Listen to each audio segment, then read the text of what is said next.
Sci-fi fantasy character archetypes for authors and D&D games part 2. Huzzah! Hello everyone, my name is Aiden and this is Author Quest and these are character archetypes. Let's go. Number 16, the Lawkeeper. The Lawkeeper upholds what is good, true, and condoned by society. They are constantly plagued by the temptation to abuse their power, but more than anything, they want everyone to be good and safe. Number 17, the Weirdo. The Weirdo is the character that just doesn't quite fit in. They're awkward, they are not funny when they try to be, and funny when they aren't. More than anything, they want to fit in, but what they don't realize is they only lack the confidence in themselves. Number 18, the Antihero. The Antihero knows what is good and evil, but for them, the end always justifies the means. They know there needs to be less crime on the streets, but what's the difference between a jail cell and a bullet between the eyes?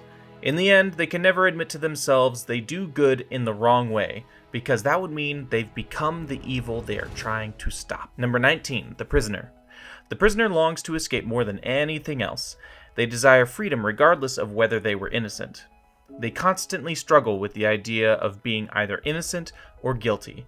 What they are truly afraid of is the idea that they may actually belong behind bars. Number 20, the Self-Righteous Villain. The self-righteous villain believes they are doing the greatest good they can do.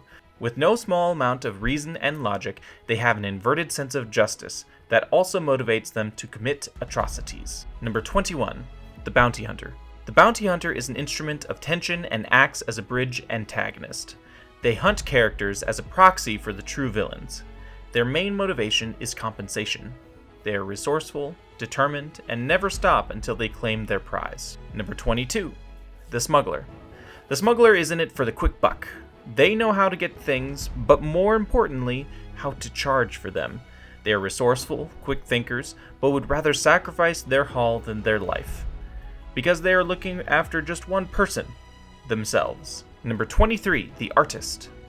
The Artist is a free and expressive character who represents the quest for beauty that makes the interior reality of an outward expression. What they lack in practical skills, they make up for in charisma and performance.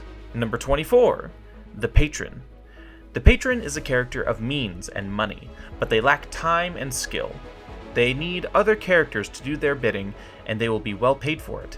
But should a character stray from the patron's rules or tasks, then the consequences could be more dire than the loss of a paycheck. What the patron wants more than anything else is power. They will never have enough until they don't have a need for those whom they patron. The patron represents opportunity and obstacles in storytelling. Number 25, the Princess.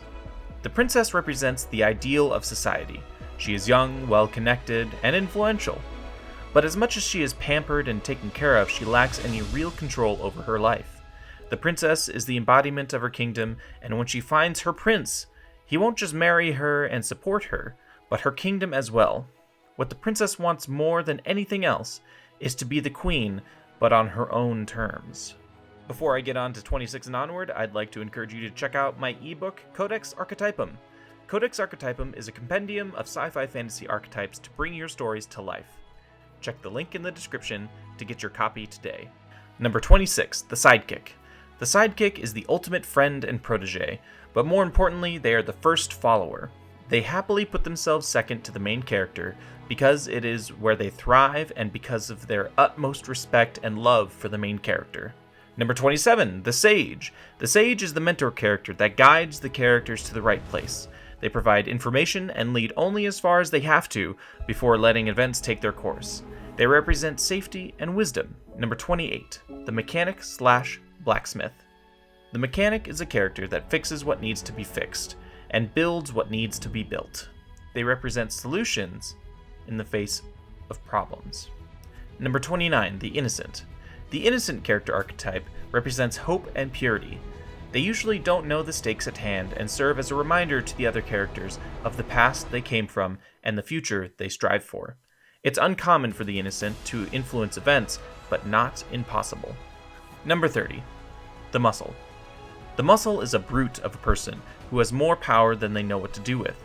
Since they've always had their brawn, they forget how to exercise their brains. Often you find that they are teaming up with someone who does have the brains. They are straightforward and blunt. Here are my favorite character archetype combinations from this list.